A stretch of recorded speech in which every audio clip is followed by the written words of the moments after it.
Hey, well, hello, everybody. Hey. Hey. Hey. Hey, you look familiar. To the audio audience, hey. This one's for you. We got a caller online. How you doing today? Welcome to 102.5. I'm getting in my head now where I can't just start these normal. I know. I make it so where I don't like come up with something beforehand. I want it to be in the moment. That did feel very natural. It does, but it's also going to mean it's not as funny every time. Some of them are going to be a little more funny than others. So that's how it works. Yeah. One of these times you're gonna really surprise me. Yeah. Oh my God. I'll think about something. Thank you so much for joining us for another episode of What the Muppet. Yeah, happy 19. I was gonna say, hey, 19. Wow, that's cool. I can't believe it, actually. It feels like we started not that long ago, and it's really been growing. Driving up here, I was thinking a little bit about that, and there's parts of this that feel like we just got started. And it's just really getting going and everything. Mm-hmm. And to think of 19 of these we've done is remarkable. I know. There's another part of me too that we've only done 19. Like it feels like we've been doing this a while. It's a weird combination of the two. It's and to look a little behind the curtain for you guys too. This is really fun obviously for us as daughter and son, father and daughter. You're my son. Are we both the son? I don't know. Who's our mom? Are we both the daughter? How does this work? What is our dynamic again? I'm sorry. It's been a busy week. With a daughter. Can we just start this whole episode over? No, I'm joking. That would be cool. No, I like. No, it's got to stay. All of this has to stay. Daughter and father. Yeah. That whole thing. With that, we are getting more time together than we've had. Yeah. And getting to spend more time together. We were talking before this and getting a chance to do that, and it's been really unique in that respect. So to that point, it feels in some ways like we have been doing this a lot longer than we actually have. Yeah, it is kind of like a double whammy that we get to just talk about Muppets and get to talk to you guys, which your comments and messages have been so appreciated. We really do. Love them so much. You guys are so nice. Way beyond any expectations. Yeah. But we also, I feel like our bond has gotten closer too, and we've gotten to hear stories from each other we haven't heard before, and it's just fun all around. Very wholesome. The whole, one of the essences of this is improv. And things just coming up and a lot of our things that we haven't known about each other that we've found out would be coming up probably in conversations like they do because conversations are improv. It's something that we tell our students a lot. Especially if I really want to do this, but I don't think I'm good at thinking on my feet or I'm good at improving. You are. Everybody is. Yeah. We do it every day. We just don't think about it in that context always. Yeah. We don't always think about it in the way of, in a comedic sense maybe. That's a good point. I know it's been improv, but it wasn't until now that I realized we both enjoy acting. Yeah. And we get to do improv too, so that's fun. A lot of fun. Especially if you've been starving to act. And dying to act, which, if you don't mind, I am going to take this as a moment. Look, any grade school teachers out there that need a tree in the background, or something, or I don't care. No speaking role. And I just want to work. I just want to act. I don't care anymore if it's for a big name director or if it is just for some grade school or high school play. I'm not biased. I just want to work. What was the first role you remember having in a play?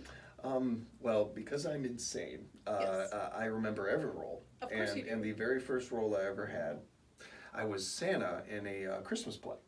Oh my gosh! Wow. My sixth grade teacher, Mr. Hudevelt, one of my first big influences. He was an Englishman. He actually. Wow. I'm 7 years old. I want to be an actor, and then I get moved up here to Wisconsin and end up in small town Wisconsin Rapids, the middle of the state. And who is my sixth grade teacher but this man, Tom Hudevelt, who grew up in England, who worked at the Old Crown Vic, who was a thespian, the definition of a thespian and everything. Yeah. So that ends up being my 6th grade teacher. It's destiny. I absolutely believe that. Yeah. It's part of the reason I don't believe in coincidences. Mm-hmm. I think that things just happen, they happen the way that the universe puts us where we're always where we're meant to be. Yes, Whether it's we like that or not, we are. And he thought it would be hilarious to have a skinny Jewish kid from Chicago playing Santa in the middle of Wisconsin Rapids. That man was a thespian through and through. Yeah, and a visionary, because he was so right about it. I had like 2 little scenes, and I had like a pillow. I was about to say, a pillow, and I come out with this horrible, beard and all that, and just instant laughs from the audience. He knew what he was doing. My first real role, Mr. Hudeville cast me in 6th grade, was Boris in the Briefcase, and I was a Russian spy. Ooh. And he was just playing until yes, yes, completely. Nice. I treated that like to this day. I don't know if I have over prepared or method acted a role more than that part in 6th grade. I was like showing up to rehearsals in gloves, and I was like, oh, I gotta, and I'd only talk in a Russian accent, and like all these different things that I was doing and stuff, and it was a bad accent, and I mean 6th grade. Yeah, but I remember all the parts. I really do. I love that. I think I carry a piece of them all with me. Yeah, definitely. How about you? Do you remember any early things like that you did? So the first role I remember being put in was also like a Christmas play, and the plot of it was so goofy, and we like performed it in the cafeteria. Nice. It was like after school hours. So somebody had stolen like Santa's toys or Santa's cookies or something, and it was up to us 3 dysfunctional elves to find out who stole these. So I can't remember the identities of the other 2 elves, but I was Bumpy the elf, and I took my roles very seriously. So I was like uncoordinated elf. I was Bumpy. Yes. So I can remember night of the play, I'm supposed to like bump into a table. I ran into that table, and I hurt my hip so bad. But I carried through it. The audience had a gasp, and I was like, okay. Yeah. So that was my first method role. And the first like actual role I remember having was Tinkerbell in Peter Pan. Wow, nice. Yeah. Oh, I remember you telling me that. Yeah, actually, I remember that. It was a really I did cool not remember camp. Bumpy the Elf. I don't think I've heard that one, but I remember the Tinkerbell part. That's cool. Yeah, it was a really fun role. Mm-hmm. It was part of like a summer camp, so we had a week to put on a big production play. So like auditions were day 1, and then from there you hit the ground running, and everything else is like just preparing for that last day where we have our matinee and everything. I can remember, I don't know if I've told this story before to you or like on the podcast. Hopefully not, but anyway, it's the part where Tinkerbell like drinks the poison, like takes it from Peter Pan. Yeah. So we were in like practice mode. So it's me, Peter, and the director is like in the audience, and she's a little distracted because there's a lot going on. And Peter and I have like done this scene a couple of times. So I take the poison, I'm supposed to be really dramatic, and then fall backwards, and Peter's supposed to catch me. Oh no. And I'm just laying there, and I was a very quiet kid to begin with, but Tinkerbell doesn't have any lines. So I was just in like mute mode almost that entire week. Oh. So Peter's like, oh. And the director looks up, she's like, what was that? And I said, my head. She's like, oh my God, get up. My head. And the day of the play, somebody must have said like Macbeth, I don't know, but the day of the play, I'm in the stall of like the school we're performing in, and I'm getting dressed, and my shoe fell in the toilet, and I was like, Mom, I don't know what to do. She's like, oh my God, I will find you some other shoes. So Tinkerbell was wearing tennis shoes. Nice. That's okay. You had a perfect mom for those scenarios. Yes, If anybody could think, on their feet or be able to craft or create something for you, that's, at least there's that. Yes. That's great. Shout out to Christine. But, oh man, that, you said the Macbeth thing. Yes. And that immediately, like a million theater memories rushed through my head. Yeah. and I was immediately in your like empathizing with you and in that position, Yeah. especially at that age. Like, oh, that's yeah, rough. I mean, it's a good story now. Yeah. Sometimes, like, I can still feel that no, I'm just kidding. It's fine. Same type of thing, that play Boris in the Briefcase. I'm playing a Russian spy, and I don't know if I've told you there or the audience this one or not either. If I have, please stop me. In the play, I was wearing a mustache. And all the rehearsals, spearmint gum, they kept it on and everything, and it felt really good. And you used gum as a spearmint gum.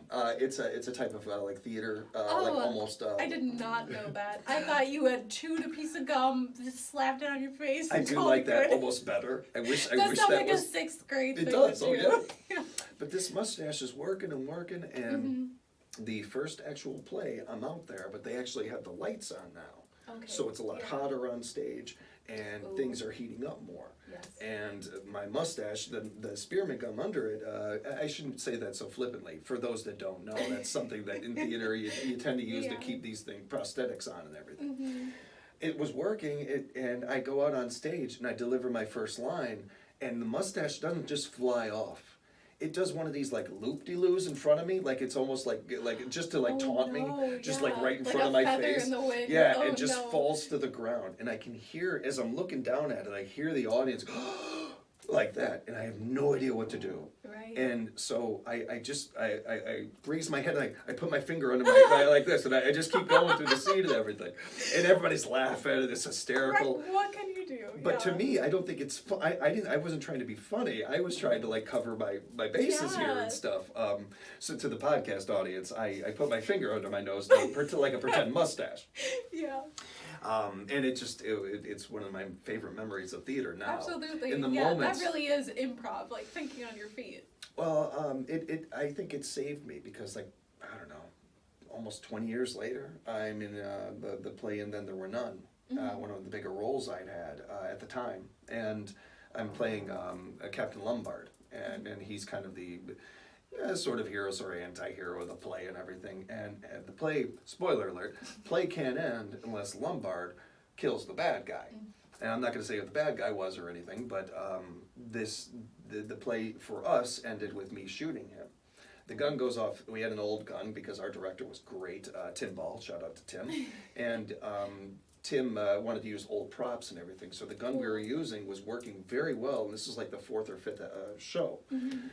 And it goes off 3 times in the play. First time, okay. Second time, I'm not on stage, and it didn't sound right to me, but I'm in the middle of the role. I'm Captain Lombard and all this, and so I'm not thinking too much about it. Sure. I get out there, and I'm laying on the ground, and I pull out the gun to shoot the bad guy. Steve is his actual name. That's not his character's name. I'm just going to say Steve. His name's Steve Martin. Not the Steve Martin, but another Steve Martin. Another Steve Martin. Yeah. No, this is a completely... Right, I was talking about the Steve Martin that was in the play with you that I saw, and not the Steve Martin we all know and love, who was featured in the Muppet movie. This is right. This is actually a third Steve Martin. Oh, it's not even... Yes. There are a lot of Steve Martins. Yeah, it's a popular name, but it turns out, especially in the acting community. Yeah. But him, just as great as the other Steve. Okay. Just as great. Yeah. The gun won't go off. It's popping, and I'm looking up at him, and Steve's got about 3 times the experience I do, and he's got a look on his face I have never seen. So I don't know what to do, and I know I got to end the play. I got to kill the bad guy. So I kind of tossed the gun on the couch because I didn't want to break the gun even more. So I throw it under the soft thing. The cut's like bloody hell, and I throw the gun on the couch, and I just tackle him, and I start strangling him behind another couch. So the audience can't see me. They can see me, my upper body and my arms, but they can't see me and my hands around Steve's neck. Because we hadn't talked this through, and credit to him, when I came charging at him, he just rolled with it. That was not planned. It was actual fear. And I'm strangling him behind the couch, and on my face and everything, I'm trying to pull this off. Behind, what people can't see, is Steve on the ground, big goofy smile on his face, giving me a thumbs up. That was awesome. Well, I'm trying to, not now, man. But I think that was one of my greatest moments in acting. Period. Being able to pull that off. I don't have that without this stuff in 6th grade happening. Yeah, I really think like there's a lot of tie that. around. I think I vaguely remember you telling me that story, but I couldn't remember how it ended. Oh, but I love how that ties into your like acting experience. I think it really does. Yeah, that's amazing. All these experiences, I think, really lead into another in many ways. Yeah, absolutely.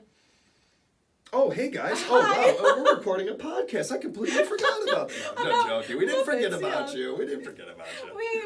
What is it? Minute 15? We Yeah. should probably. Why not? Why not? Slips. Let's go ahead and jump in. Let's jump right in. I think I pulled or I pulled first last time, Yeah, so you did. have the honor of pulling out of All right, let's quote go. / fact tag. Yeah, Will let's it be see. tied? I don't know.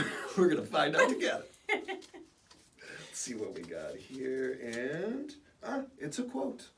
So we are tied up now. Ooh, fabulous. I believe that we form our own lives, that we create our own reality, and that everything works out for the best. Jim Henson. Of course it's Jim. I love that. Yeah. That's so beautiful. That's So, yeah, go ahead. just quick, with a lot of Jim's work, a lot of his quotes, and a lot of the way he spoke, it's kind of in breaths. It's kind of in beats. Very poetic. Yeah, a bit of a rhythm talker and writer. Yeah. And I know, especially, I already had taken in so much Jim Henson. I've never taken in more Jim Henson in the last couple of years in doing the podcast with you. And going back to the method of the overanalyzing and overworking ourselves for things, and our professionalism and how serious we take this stuff. Even a fun podcast we're overworking ourselves for, but I really have taken in a lot, and I've noticed that about him, the beats and the kind of rhythm of the way he talked. Yeah. And I think, I don't know if it was subconscious or not or anything, but it is so great with quotes. It is so great with, like, I almost feel like with some of the work that we see, I can tell what's something that's his and something that isn't. Here seems like a good place to tell the audience. We were talking in our pregame, and we're going to have a couple of special episodes coming up for you guys. Yes. We have another collaboration episode coming up with our great friends at Puppet Masters of None, our new best friends, whether they know it or not. And we're looking forward to that. That'll be in about 2 weeks. Yeah, I think so.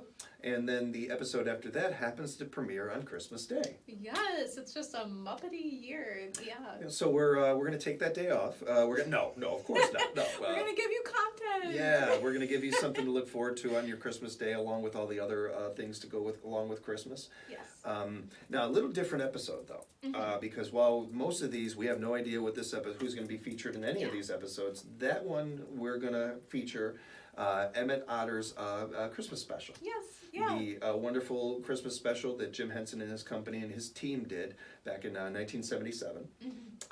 Bree hasn't seen it yet, so no, I haven't. I'm was all your so idea. excited about that. I'm really excited too. Yeah, like I just assumed that you had seen it, and so when I presented it to you, I kind of thought, oh, she's gonna, she will or she won't like this.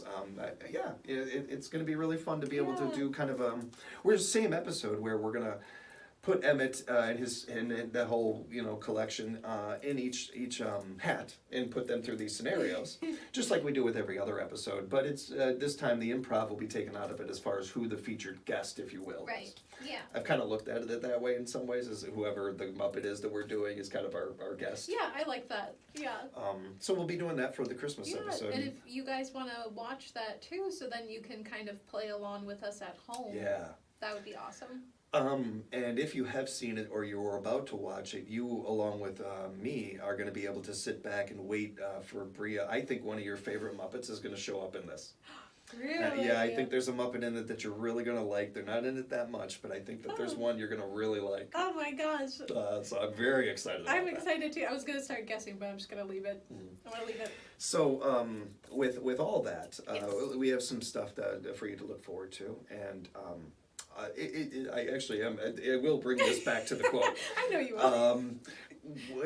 With something like this, I believe that we form our own lives, that we create our own reality, that everything works out for the best. Yes.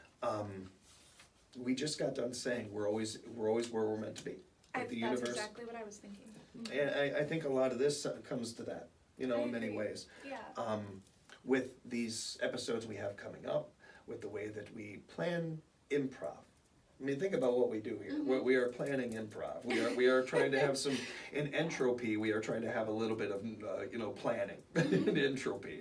It's kind of fun. It's kind of cool. Yeah. It also speaks to I think a lot of where so much of this comes from. Yeah. Muppeting, the Muppet world comes from, the Muppet universe, if you will. Yeah, I agree. I love that, like, almost all Jim Henson quotes are just woven with optimism. And yes. I think I was kind of born an optimist. That's just how I've always been, even in bad situations.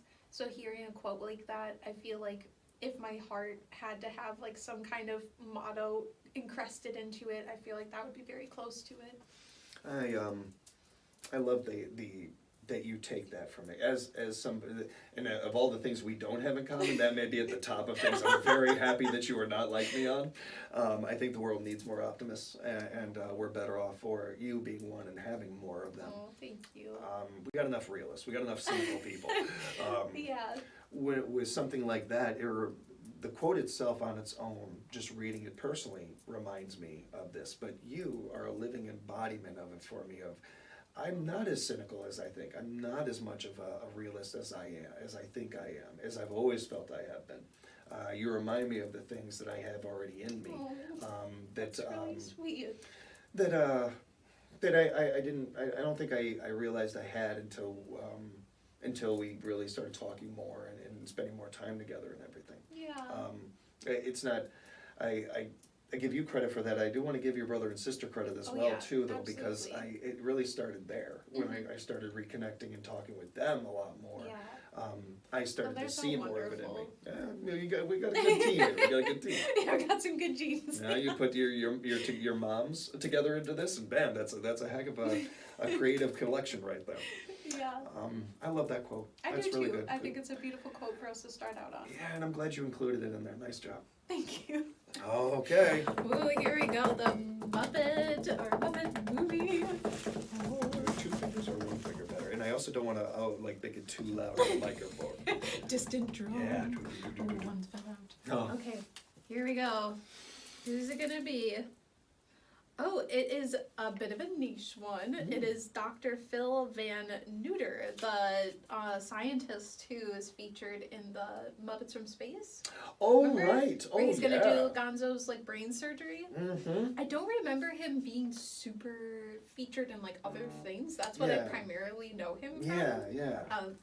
Hopefully no one's yelling at me he's in this. I'm sorry. Hey, you know what? I hope you are, actually. I hope you go ahead and interact with us. We might not be able to hear you, but go right ahead and interact with us all you want, please. You can take a look at it. It's gonna take me a while to memorize his name. I was gonna Dr. Phil. Dr. Phil that's funny. That's funny. I never put that together. I didn't either until just now. Dr. Phil Van Neuter, which again, funny name. Yeah. There's no unfunny names in the Muppets universe, I think. I agree. So, I know he's kind of the bad guy in Muppets in Space because he is gonna remove Gonzo's brain without him wanting that. But I did kind of enjoy his character in the way that he had a little bit of sass to him. He's I'm clocked out now, I'm gonna get margaritas with the girls or something like that. So I'm gonna cheat a little bit here, actually. It's a niche character. I think pulling that's up on my phone the character a little, because I want to be a little more familiar with them. Because I didn't know he was in the running. I didn't know he was in the list. I put a couple of I love it. oddball Oh, I characters love later. that you did this. That's fantastic. With all the, for all the Kermits and Miss Piggies, there are so many characters like this that are not only going to be fun for us to put in these scenarios, but I think it'll be fun for you guys out there, the audience, to kind of I can't imagine that this is a character that everybody, as soon as you said it, right away they imagine who this was and everything. Maybe there's some out there. Everybody's got a favorite. Yeah. But Phil Van Neuter, is the host of Tales from the Vet, a recurring sketch on Muppets Tonight. He is a live hand Muppet as well. I was wondering that. Usually accompanied by his assistant, Mulch. Oh, Mulch. And not as familiar with Mulch. Yeah, me either. Sorry, Mulch. Now, here's a good one, though. There's an image I just saw of him with Bunsen Honeydew. Yeah, and the that's first fun. thing I thought of was Bunsen Honeydew, and Beaker. Now those are two characters we all know and we all remember. Yeah. He's the lesser known of the doctors in the Muppet universe.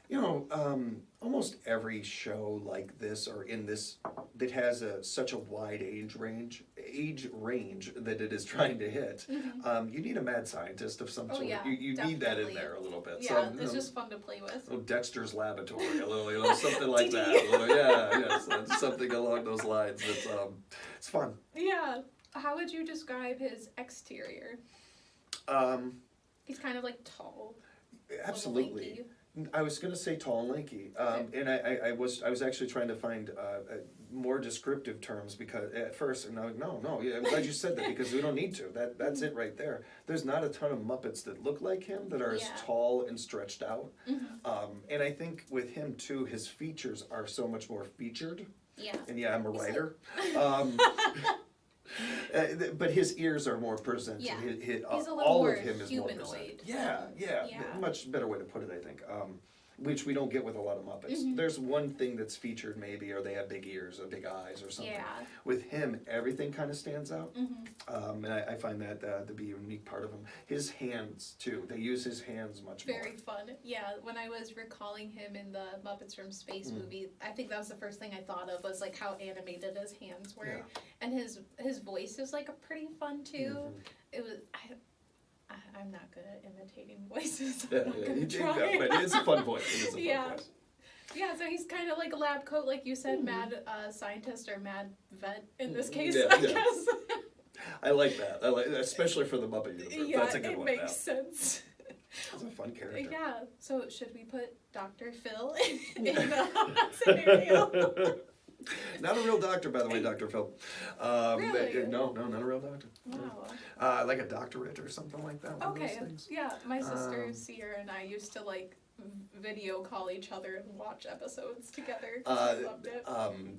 That guy, what he turned into from an interview on Oprah or something like that, to turn that into the empire that he has turned it into, it's impressive. Yeah. Let us see what situation we are putting Dr. Phil into. How would this Muppet react if you got trapped in an elevator together? Okay, that's a good one. For this being so improv, some of these just are so perfect. Like, that's the one I would have wanted to pick for this character. Yeah, that's okay, perfect. do tell. Well, how would you react? Well, first, I think that we're going to get out. Like, he's going to try to... I should say, we're either going to get out or we're going to crash down. He's going to try to figure out one way or another to get us out of there. It's not going to be boring. It's definitely going to be interesting. He's an eccentric guy. Yeah. You're also, if you weren't already driven crazy before getting on the elevator with him, before you get out of there, you will be crazy. You will be driven crazy by him. Definitely. Do you imagine that it's just you two in the elevator, or are there other people in there? Oh, I do like Mulch being there too. I like the idea of that. Whoever Mulch is. Or even better, what about this? What about it's him and Mulch and you and I get stuck in the elevator with him? How that goes. I feel like that's one of those ones where you're doing your best to turn your back to the person. You're just kind of like talking. You're trying to ignore the other. There's a divide. Yeah, this invisible divide there that you know. Elevators are one of the more unique situations for human beings to be in society. I've been in a lot of elevators with a lot of people, and what a sentence. One of my favorite things to do is when I'm there, when I don't know anybody in the elevator, and I kind of like to just be a fly on the wall. Oh yeah. Just be a people watcher. I thought at first you were gonna say I like to strike up a conversation and be like, don't do that. Don't do that ever again. I love the care that went into that too. Please, Dad, please. No, I'm the opposite. I like to just kind of by my, just observe, because we all have our way. We think we're going to handle ourselves in an elevator, and then we're in the elevator in the moment. And I don't care if you have like ice water in your veins. You are different in an elevator. Everybody's different in an elevator. It is weird. It's a weird scenario. No matter how much we normalize it, it's such a still weird thing, and everybody has You can be the most calm, cool, collected human being in the world. There's a little hiccup in that elevator, and you are yep, you are. I've seen. Did you guys feel that? Did you feel that? I was in when I was living in DeKalb. Northern Illinois University was there, and the hotel I worked at, a lot of the players went there, and a lot of recruits and stuff. You're a Renaissance man. The hotel, I checked people in, and I did a little bit of maintenance work, stuff like that. Cool. There's an elevator in the hotel. We got to go up. And I get in the elevator with this, offensive lineman who's got to weigh 300, or not 300, maybe 340, somewhere around there. So that's already a little nervous. I weigh, luckily, I'm barely over a buck something, So on a good, let alone back then, like 10, 15 years ago, whatever it was. And we get in the elevator, and it's going up just fine. And my first feeling, there's a hiccup. Now, I didn't know it's an old elevator, and it just happens like that. It's not a big deal. But there's this hiccup, and him and I look at each other, and there was a moment where we almost almost hugged each other. We almost there was a moment. We held back. And then it kicks back in not even 5-10 seconds this last. You both exhale. Yeah.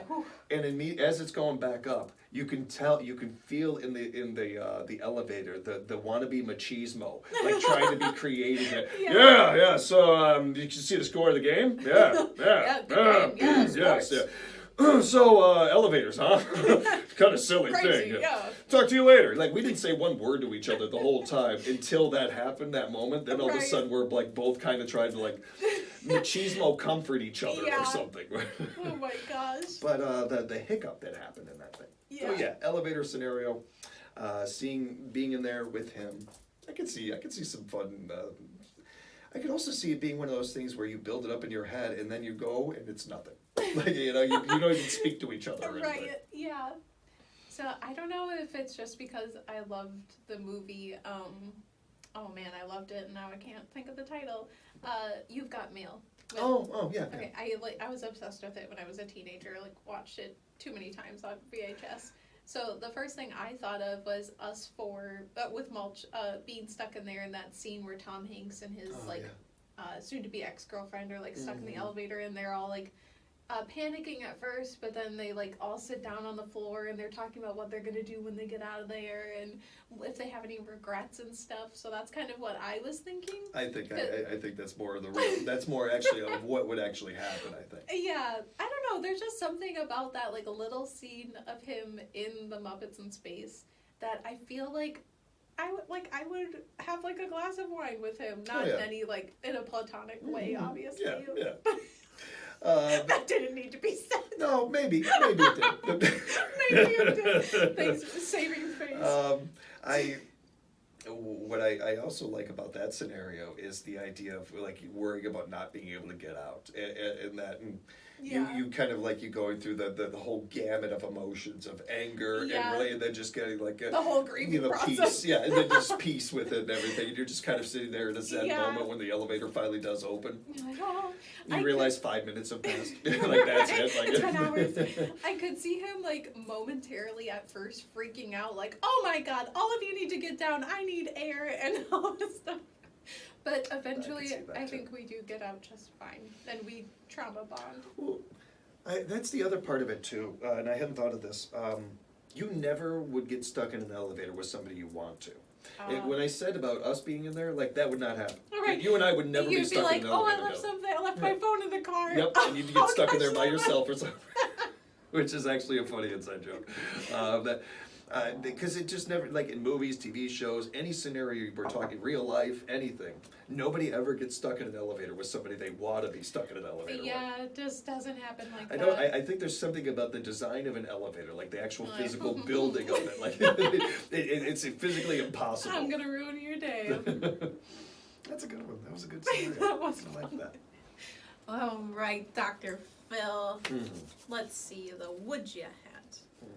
Would you, Dr. Phil? Here we go. Would you? Would you bring this Muppet to a party? Ooh. Very. Ooh. let's see, like, what kind of party would you bring Dr. Phil to? Because there's a lot of different parties. My first thing I was thinking, because I thought of a typical adult party at first, and then I thought immediately of a kid's birthday party. Yeah, very different atmospheres. Right. Ooh, retirement party. Surprise party. Surprise party, gender reveal party. So, with all those different scenarios, all of those I could see bringing him to. Yeah, he seems like he's not going to get too crazy. Yeah, I will say, though, I don't know if I'd recommend him for all of them. Some more than others. Right. I actually think the kid's birthday party thing is perfect. Obviously, him being a Muppet, that helps a little bit. But just the type of Muppet he is. Yeah. What I love is the idea of, Dad scheduled, hey, son, you're going to have Kermit. Kermit's coming and everything. But then you get like him. Who's that? Kermit couldn't make it, but we got Dr. Phil. It's your good friend, Dr. Phil. It's like, wait, what? All the moms perk up and they're like, Yeah. No, it's not that Dr. Phil. I like that scenario. Yeah. I think, any party I think would be good to take him to. I think I would bring him to a murder mystery party. I think he would get super into it. I see him being like I said earlier, like he's got his work and like, yeah, he loves being a doctor. But when he clocks out, like he's just Phil. He's got this whole other world with him. Please, it's just Phil, not doctor. His I accent can see that, yeah. I see him being very like cultured and he enjoys like a little bit of like trash TV, so he could talk to you about that. And he likes some award shows. Oh, I like that. Yeah. Maybe I'm just like creating this facade in my head of him, but it works. That's how I see him. Yeah. So I'd bring him to like a dinner party or like a murder mystery or something like that. What is that the type of party that you're like? Somebody you get an invite for this party, you think of him right away, like as your plus one. Now that Matt can't go or something like that. Matt can't go, but this Muppet I know can go. Right. He just happens to have to be free. Yeah, he's on my speed dial. Matt and I and my dad or your grandpa are all off watching a hockey game. Yeah, we're at a hockey game, so you got the night open. They're busy. Yeah. Phil, will you come to this Can murder mystery party with me? Murder mystery thing. I'm with you. I think that he'd be a good fit for that. I think out of like all of the Muppets, I don't know, if I'm being honest, I don't know if he would be in my like, oh yeah, Dr. Phil. But since he's like here right now, I definitely see him in that. I also feel like, and I don't know why, I feel like he's one of those ones where, like, you say you two are sitting down having coffee or something, and and then you get an invite or a friend brings something up and he invites himself. Kind of like, but he doesn't realize he's doing it. He doesn't know. He's not trying to be rude. He's just like, oh, I like that movie. I'll come with. Like you're talking about you're talking about this and everything. He's like, yeah, that's gonna be a lot of fun. Can't wait. Like, oh, wait a minute. When did that happen? When did you get invited? No, I totally see that. I think see that's him doing right that. on the head. And he has no idea he's doing it. He has no idea. He has good intentions. Yes, yeah. Actually, I see myself being like good friends with Phil. I could see that. Maybe not Dr. Phil Van Neuter, but with Phil. But Phil the guy. Phil outside of the lab. Yeah, because he's more than a vet. Come on, he's give him. Muppet. Yeah, he's a fully he's a complete person, a very developed character here. Yes, I kept wanting to call him a person. I know, I do that accidentally sometimes. I'll be editing. I'm like, did I just call this Muppet a person? Whatever. I do it. I do it too, and we're not alone. We have something in common with Johnny Carson. So there we go. There we go. That was fun. When we pulled him at first, I was a little like, I don't know this character super well, but I did just create a little bit of it in my head. But I think that was fun. Well, and that's something that again, you have the. Longtime watchers and listeners have the play-at-home version of What the Muppet that we got to all of you. You should have gotten in the middle. When you're doing this at home, playing along, which I hope you guys are doing. I really hope you are thinking of how you would answer these things. Yes, and like comment and send us like. Yeah. Yeah, it's so much fun to do this with each other. It'd be fun to know what you guys are thinking too. When you guys are putting them in these situations, I think that you're doing a little bit of that yourselves, creating some persona, creating some character. We probably do that more than we realize, even with the more fleshed out characters. Yeah, definitely. Which I think it's fun. It all comes back to imagination. Yes. and feeding that imagination monster and letting it grow and enjoy and become bigger and better and furrier and more fun. I like and that. it turns into, Sweetums or something. I love it all. That's where Sweetums came from. Sweetums is He's an imagination monster. He's just an imagination monster running around. I love it. That was good. That was a good episode. Aw, thank you guys so much Thank for you all. listening, watching, playing along. And next episode, we are picking out of our surprise hat. Ooh, that's going to be cool. Somebody is going to win an awesome prize designed and created by our own Bria. Yours and, truly. That's going to be really cool. I can't wait to pull that. I'm excited to show it to you guys because I made it a little while ago. I don't want to wait a week. I don't want to wait. We're going to have to do it, though. We're going to have to wait. We're going to have to wait. Thank you guys so much. And if you want to support the podcast, you can follow us on Instagram, YouTube, Twitter, and TikTok at What the Muppet Pod. Yeah, thanks for spreading the word about the show and meeting you. us at the Rainbow Connection. Oh, yeah, that's a good ending. We'll catch you guys next time.